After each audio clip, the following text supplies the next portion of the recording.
Mes chers compatriotes, mes chers amis, dans une précédente vidéo, j'ai parlé de la bombe à retardement qui a été développée, conçue depuis 47 ans par les pouvoirs successifs aussi bien de la France que de l'Union des Comores. Et cette bombe, elle est devenue à maturité, commence à exploser, mais elle n'a pas fini de s'exploser totalement. La France ayant pris conscience de ce danger, elle veut déplacer, avec l'accord du gouvernement comorien, elle veut déplacer cette bombe pour la laisser exploser dans les autres îles de l'Union des Comores. Jusque-là, la France croit sauvegarder ses intérêts en menant cette action qui consiste pour lui de protéger les citoyens français qui habitent dans l'île comorienne de Mayotte,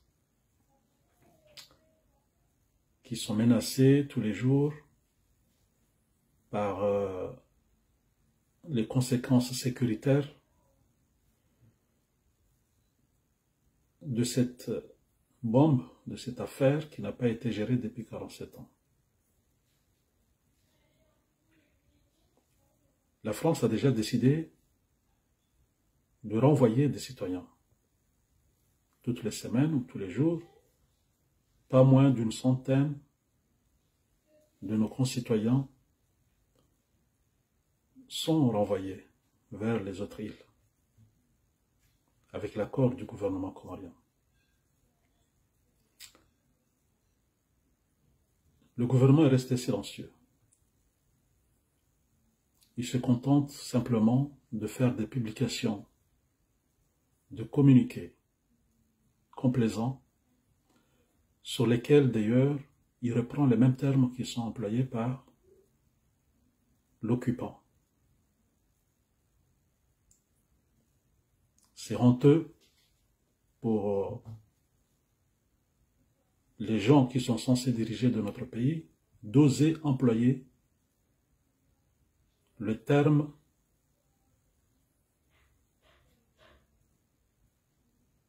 sans papier dans un communiqué officiel.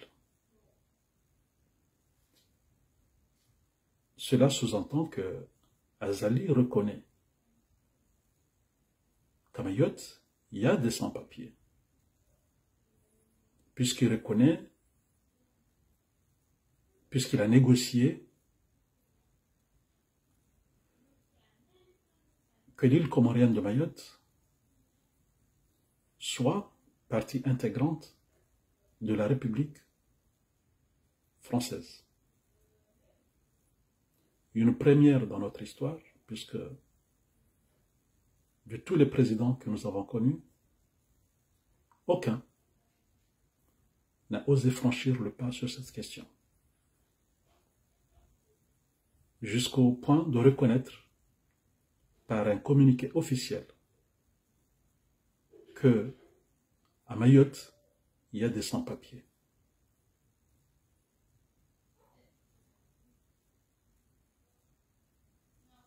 Je pense que,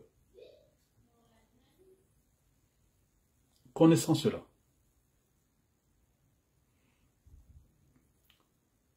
le peuple comorien exige aujourd'hui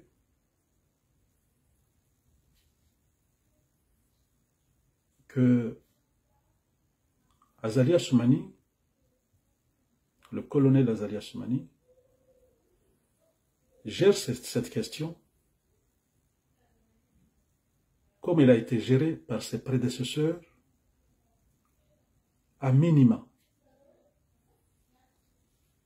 Dans un premier temps, il s'agit de quoi? Il s'agit de refuser simplement que la France renvoie des Comoriens de l'île comorienne de Mayotte aux autres îles. Il suffit que l'État comorien refuse de recevoir ces gens-là. Ça, c'est la première action dont nous attendons du gouvernement comorien. Il faut qu'il refuse de recevoir sur les autres îles les gens qui sont renvoyés de Mayotte.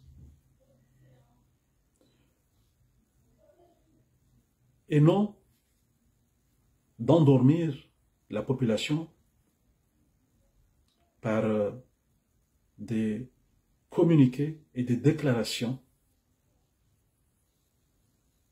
qui font semblant de se préoccuper du problème, alors qu'il y a des décisions importantes à prendre sur cette affaire qui relèvent du pouvoir du gouvernement qui ne sont pas pris. Et la première des choses, c'est de refuser de recevoir ces gens-là. De refuser que ces bateaux qui ramènent cette population, de refuser que ces bateaux entrent dans le territoire comorien.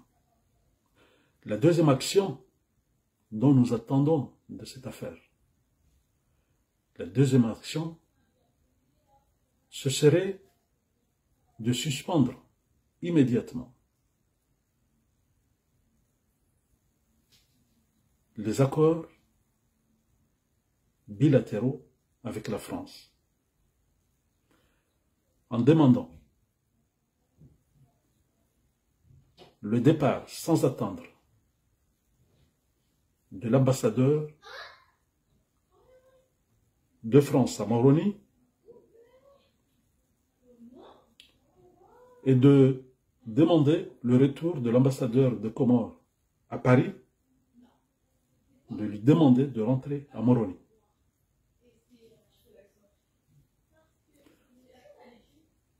La troisième action dont nous attendons du gouvernement comorien,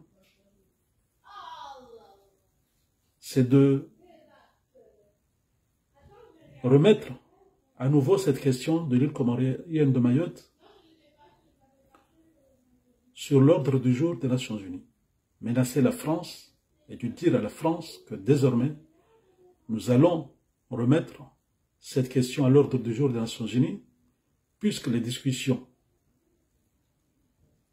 auxquelles nous devrions nous appuyer, les deux États, pour trouver une issue digne pour chaque pays, ces négociations, vous les avez interrompues en nuisant de vos moyens les plus forts pour pourchasser une population de Mayotte vers les autres îles. La troisième action dont nous attendons du gouvernement, c'est de saisir le Conseil Paix et Sécurité de l'Union africaine.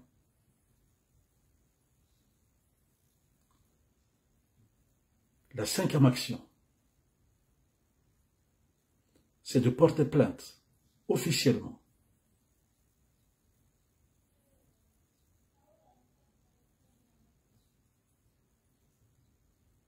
contre l'État français pour déplacement forcé de population dans leur territoire. Et c'est un crime contre l'humanité. Donc, nous attendons que le gouvernement prenne des avocats nationaux ou internationaux et qui vont nous aider à porter cette plainte auprès des institutions judiciaires internationales qui doivent gérer ces questions. Nous attendons des actions fortes du gouvernement.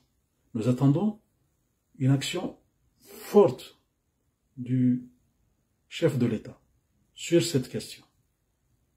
Dans les plus brefs délais. Vous avez dit que vous attendez le soutien du peuple, vous l'avez, le soutien du peuple. Puisque la société civile s'est mobilisée pour cette question. Les acteurs politiques se sont mobilisés.